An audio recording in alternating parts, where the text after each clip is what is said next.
ketika pemerintah mengeluarkan itu sebenarnya penanda bahwa semua sedang didaftar gitu. Jadi itu pemerintah sudah kasih tahu, pemerintah sudah kasih tahu bahwa hati-hati, Anda semua sedang didaftar. Artinya kita sedang diawasi kan. Sesuatu yang ada tidak melakukan, yang melakukan itu hantu yang nggak kelihatan, dan itu teror. Ciri khasnya apa? Ciri khasnya kita takut sendiri ketika menulis berita.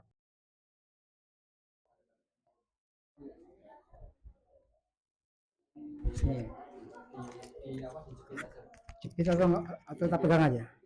Oh, boleh sumber Tak pegang aja. senyamannya. Tak pegang aja ya. Kenalkan, nama saya Muhyiddin Dahlan. Saya datang dari Jogja, dari Bantul. Saya kesini itu untuk berjumpa dengan teman-teman yang menyelenggarakan pelatihan jurnalistik di UIN Salatiga di markas LPM, namanya bagus sekali, dinamika, dinamik A, A-nya merah, dinamik K-nya kalau diganti T, dinamit itu. Dan seperti kalian tahu bahwa kota Salatiga adalah salah satu kota yang pernah menjadi penyumbang bom perlawanan atau dinamit perlawanan di zaman Orde Harto, dengan kata kunci adalah Gedung Ombo. Dan uh, pers ini, LPM ini pernah meliput ulang bagaimana masyarakat Salatiga, masyarakat intelektual Salatiga melakukan perlawanan terhadap salah satu, atau dalam istilah orang sekarang itu PSN gitu. PSN yang terbaik maupun bagi pemerintah maupun terburuk bagi warga negara adalah pembangunan bendungan Kedung Ombo gitu. Itu. Uh, Abstraksinya adalah demokrasi gitu. Tapi konteks yang paling harian yang kita rasakan sekarang adalah ketika pemerintah tiba-tiba mengumumkan daftar eh, apa yang mereka sebut, dan mereka nggak punya pada dalam bahasa Indonesia, homeless media itu. Ketika pemerintah mengeluarkan itu sebenarnya penanda bahwa semua sedang didaftar gitu. Jadi tafsir saya itu adalah semua sedang didaftar. Bahkan nama-nama media yang gak jelas itu, nama yang aneh-aneh gitu. Kalau anda lihat, kasih lihat daftarnya coba. Namanya kan aneh-aneh gitu. Jadi itu pemerintah sudah kasih tahu.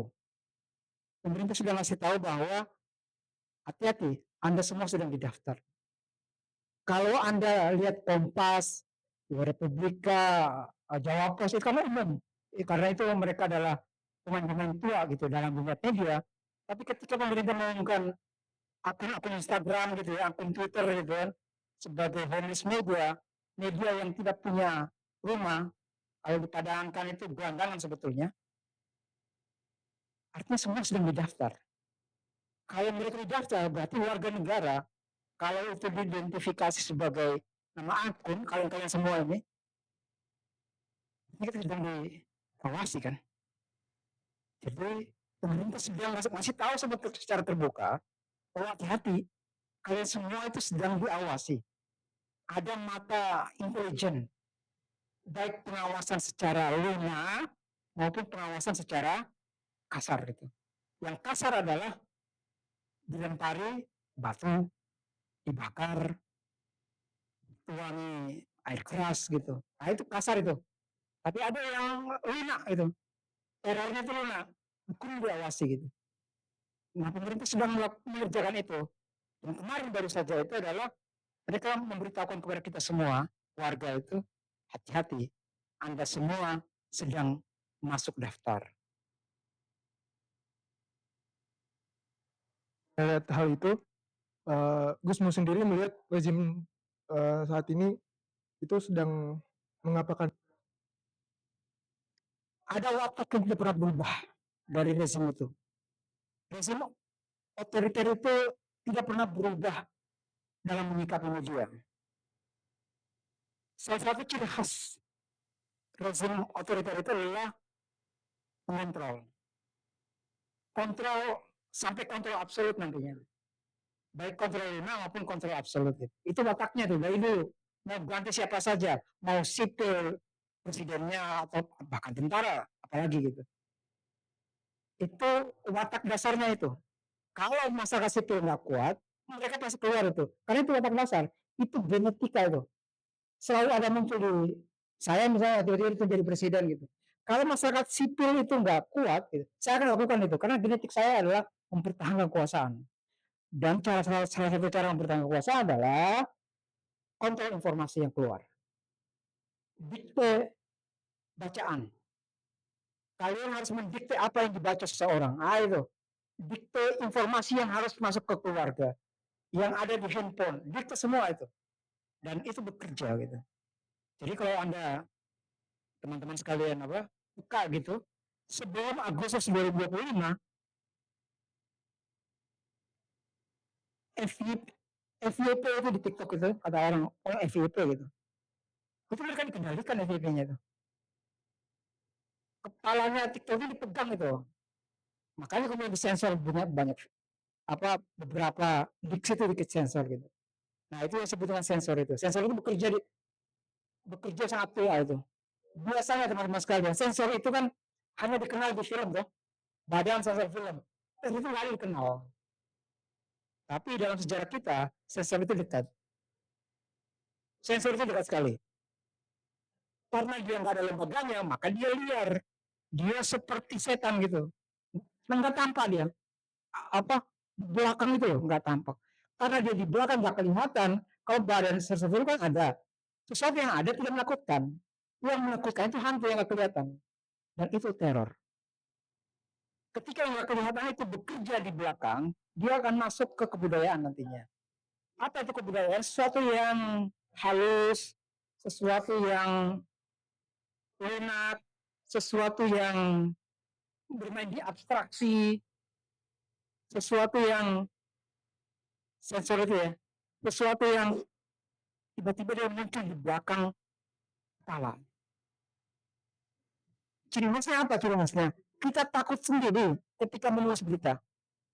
Duh, mana ini? Jangan-jangan paragraf ini tersinggung. Padahal kita nggak ada apa-apain. Nggak ada senjata yang ada di kepala kita. Kita tidak sedang ada pistol di belakang di leher gitu atau di tumbuk gitu.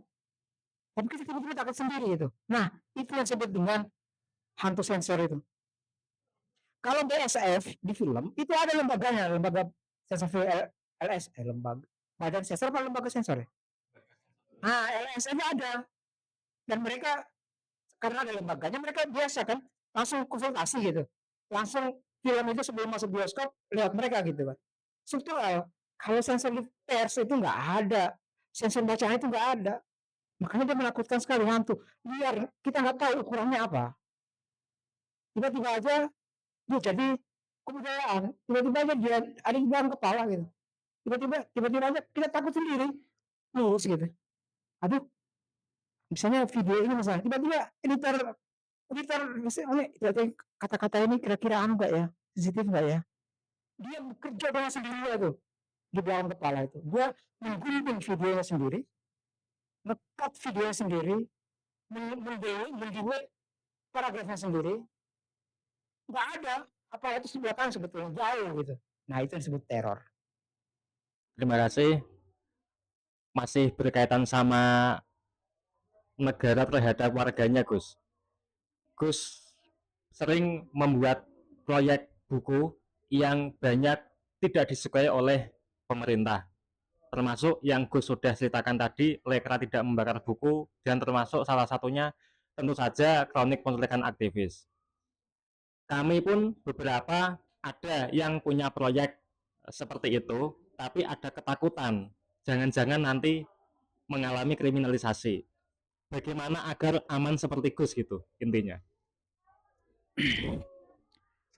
Kalau teman-teman melihat secara keseluruhan ya proyek yang saya selenggarakan itu sebetulnya tidak melulu sesuatu yang bertentangan dengan pemerintah gitu. Banyak yang kita lakukan itu normal aja gitu sebetulnya. Ya kebijakan kita biasa gitu kan. Tapi yang kemudian disorot adalah banyak yang tiba-tiba itu tidak lazim gitu. Saya nyebut tidak lazim ya. Karena apa? karena sejarah kita hanya mencatat sesuatu yang lazim gitu. Padahal sejarah itu yang baik adalah sejarah yang mencatat semua rantainya. Nggak boleh putus-putus tuh. Kan rantai itu kan ada yang ya, nggak selalu yang bagus loh. Nggak selalu yang isunya itu wangi gitu. Ada juga yang amis darah gitu. Nah, yang itu kita temukan, itu yang banyak kita catat juga. Tapi yang banyak, yang lain juga banyak gitu. Lah, Harto kebijakan pembangunannya kita catat di kronik. Kan kita punya banyak kroniknya. Bukan cuma kronik yang apa yang seperti dikenal oleh publik gitu kan. Banyak gitu. Kan kita harus sahabat kronik Indonesia kan. Itu Harto bahasa kita kutip gitu. Tentang pembangunan Repelita sampai saya bosan apa mengkronik pembangunan itu kan. Tapi itu tadi sejarah resmi hanya mau mencatat itu, nggak mau yang lain itu. Sementara kita memandang sejarah itu adalah rantai gitu. Nah karena itu teman-teman sekalian, karena punya persepsi sejarah seperti itu, maka ya aman-aman aja kan kemudian. Bukan secara berimbang, tapi jujur kepada sejarah gitu. Gitu. Jadi mantap sebetulnya. Lah Harta itu pernah ini saya buku tulis sebagai bangunan kan? Ada, kita punya proyek tentang itu kan. Tapi ingat, Soeharto bukan cuma seperti itu wataknya gitu. Ada watak yang lain gitu kan. Nah sejarah itu ingin kita ceritakan kepada generasi berikutnya gitu. Atau dalam bahasa kita anak-anak muda berikutnya yang ada di dari buku gitu kan. Bahwa sejarah itu bekerja dinamis gitu kan. Nggak boleh dibenci sesuatu. Tulis apa adanya gitu. Nah, maka kita tulis ABCD-nya itu rangkainya itu panjang sekali. Makanya saya heran kenapa identik dengan PKI misalnya. Ya karena itu sejarah yang dihilangkan gitu. Gitu. Itu ya. Bahwa saya gitu dan teman-teman yang lain itu tidak melulu nulis hal-hal yang di luar itu kan. Pembangunan itu ya tulis. Tapi kita nulis tentang Orde Baru. Bahkan itu lebih tebal daripada pekerjaan kita lebih tebal itu Orde Baru. Itu kalau proyek kita pernah kita punya proyek itu 1,7 meter, 2/3-nya Orde Baru paling tebal. Artinya apa? Menulis pembangunan itu kan. Menulis ABRI masuk desa gitu. Gitu kan. Kayak gitu. Nah, tapi kemudian orang kan biasa melihat ininya apa namanya? Melihat cuplikan enggak. Itu kita harus jujur dengan sejarah seperti itu. Yang baik itu baik, yang buruk harus lebih jelas ditulisnya gitu. Kayak gitu. Gitu ya. Oke. Oke, mungkin saya Gus mungkin pertanyaan secara sederhana aja. Tadi saya menyoroti ada sepunggal diksi homeless media atau media-media gelandangan. Namun di sisi lain arus-arus alternatif itu menjadi upaya dikala arus utama itu yang lebih masif dan terarah. Tapi di sisi lain kita tuh juga dituntut untuk menebarkan edukasi mengenai citizen journalism atau jurnalisme warga. Lantas bagaimana sebenarnya fenomena ini malah jadi kayak bumerang sih Gus di era sekarang ya malah rentan gitu. Ya, homeless media ini kan namanya homeless kan. Gelandangan itu kan nyari uang itu. Ada juga ya semua homeless itu kemudian buzzer gitu enggak. Gitu. Ada juga yang tapi mereka semua masuk daftar sekarang. Oke. Nah, jurnalisme warga itu sebetulnya akar mereka semua ini jurnalisme warga sebetulnya. Jadi dari situ kita jujur dulu kan bahwa kita sebutlah mereka itu jurnalis warga. Jujur dulu cara berpikirnya ya. Jangan langsung dicap seperti itu kita jadi nggak adil nantinya. Nah nanti kita lihat konten dia apa gitu. Makanya kita memeriksa sesuatu itu bukan karena sentimen. Kita periksa detail kontennya apa. Baru kita mengatakan bahwa produk ini adalah produk seperti yang dibayangkan oleh kita yang mengikuti isu pertama kali jurnalisme warga oleh Aji gitu atau tidak gitu. Jadi membiasakan diri dengan apa istilahnya mendeteksi konten forensik gitu. Ini cara berpikir forensik ya. Mendeteksi detail gitu. Kontennya apa, baru kita melakukan gitu. Kalau nggak ada data itu kita nggak bisa. Jadi yang kita lakukan adalah melakukan itu.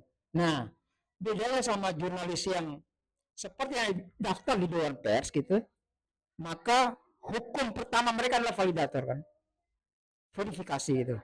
Kalau jurnalisme warga kan nggak bisa gitu, karena mereka lah jurnalisnya, mereka lah penanggung jawabnya sendiri, mereka lah redaksinya sendiri kan, bersatu di situ kan. Di situ kemunculannya adalah ketika merayakan kebebasan sebetulnya. Tetapi bumerangnya adalah seperti kata tadi itu, bumerangnya adalah ketika ini menjadi spotlightnya pemerintah gitu kan, untuk memanfaatkan mereka ini, memanfaatkan gelandangan nggak tahu gimana ceritanya diksi ini masuk gitu. Ya kan kita terjemahkan aja gelandangan tuh, ya homeless gelandangan ya. Nah, bagaimana kita melihat gelandangan ini yang punya follower jutaan ini kemudian dipakai oleh pemerintah. Disitulah kemudian ya tahu sama tahu kan siapa kawan siapa lawan gitu. Nah, apakah Persma misalnya contoh ya masuk daftarnya gitu sebenarnya udah masuk lama gitu. Lawan kalian adalah rektor gitu. Rektor yang di mereka itu mirip sebetulnya sama pers umum. Persma ini negara sendiri, negara miniatur negara sebetulnya. Misalnya kalau pers biasa yang ada di Dewan Pers, pers biasa sebetulnya itu ada dalam daftar Dewan Pers, apalagi dia mereka adalah perusahaan digital, produknya digital, dan Ventura modalnya adalah Ventura, itu paling mudah untuk dikooptasi oleh negara itu, paling mudah mati itu. Ya, nah yang tidak pernah bisa dikooptasi oleh kekuasaan apapun ketika mereka independen secara dana. Itu susah dimatikan itu, karena dia seperti akar itu rumput. Sudah dimatikan itu. Media-media yang mungkin kalian lihat progresif gitu kan, tapi kalau modalnya dari Ventura, modalnya mudah sekali. Karena pemerintah punya namanya izin gitu.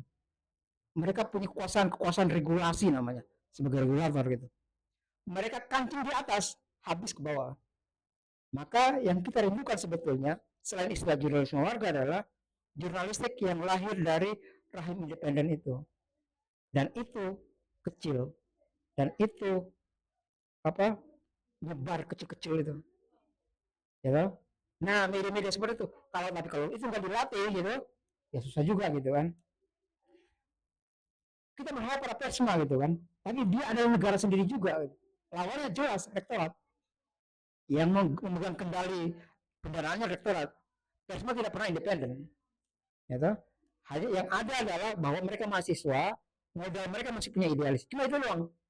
Tapi soal pendanaan mereka gampang sekali sebenarnya dikooptasi, gampang disensor, gampang sekali.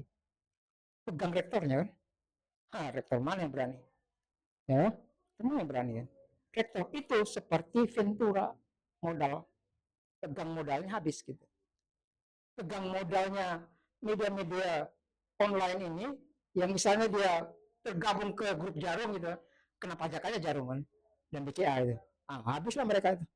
Kayak gitu. Nah, yang kita harapkan sebetulnya di masa ketika otoritarianisme semakin memburuk gitu sebetulnya adalah perlawanan pers warga yang disebut oleh Marco Kartodikromo itu sebagai yang hidupi dirinya sendiri itu.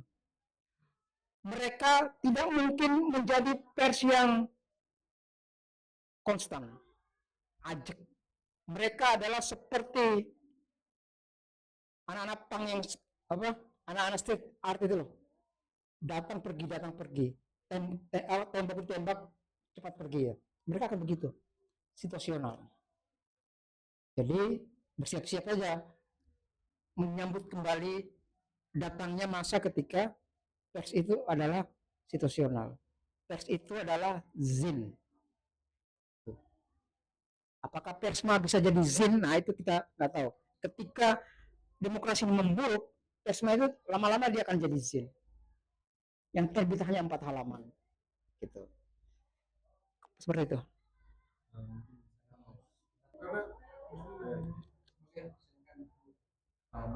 Saya singkat, apakah ada perbedaan metode yang mencolok untuk merepresi kebebasan pers antara rezim dulu Orde Baru dengan yang sekarang? Apakah ada perbedaan mencolok antara yang lama sama yang baru gitu? Nggak ada. Wataknya sama aja. Ada satu istilah yang disebut oleh Michel Foucault, itu namanya panopticon. Ya. Itu nggak ada berubah tuh. Panopticon itu ada semua. Ada satu apa namanya? Tahu kan kayak sipir penjara. Ada yang nyorot itu panopticon itu. Ada ruang namanya panopticon itu. Nah, merasakan sekarang tuh panopticon itu dikerjakan oleh siapa tuh?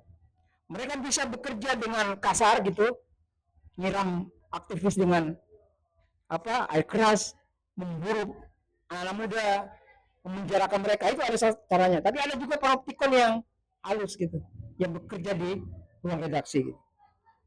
Itu nggak ada bedanya dengan yang lama gitu. Cuma bedanya ada platformnya gitu.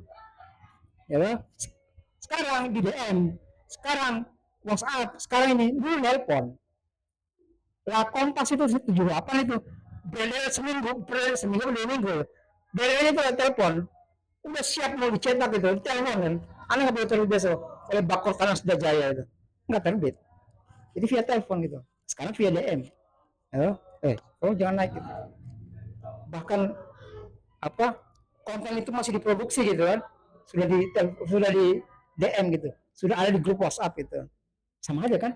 Nah itu yang purba dan yang sampai sekarang itu ada namanya panoptikon namanya, atau dalam bahasa George Orwell itu adalah tuan besar yang punya televisi. Tahu kan siapa yang bagi televisi ke semua sekolah kemarin kan? Tuan besar ada di situ. Layar itu adalah punya tuan besar. Tahu kan kenapa layar itu dibagi? Lama-lama itu jadi televisi. Layar itu. Siswa tahunya itu coba. Tahunya siswa seluruh Indonesia yang dibagikan layar TV yang 36 juta itu, ya, jadi papan tulis. Itu bukan papan tulis. Itu adalah adegan di buku 1984 George Orwell. Hah? Ya itu, ini LCD.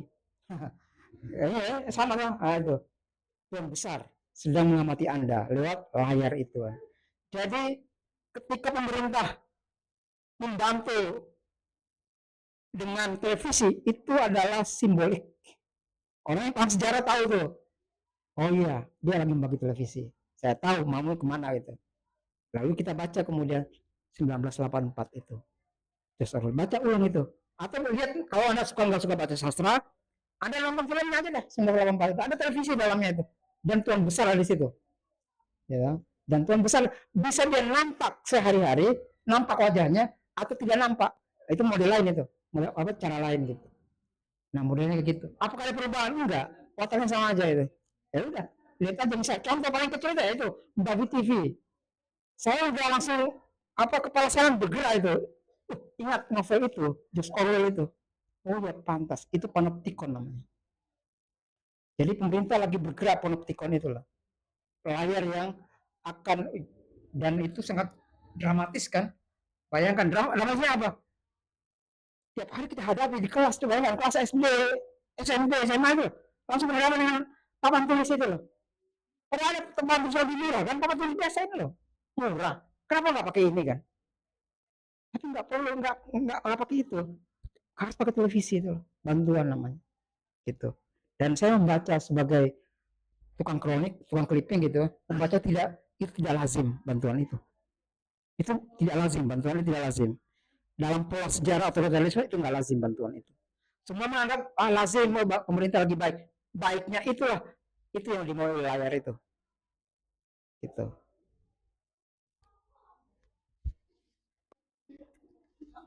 Gus, pertanyaan final mungkin ya.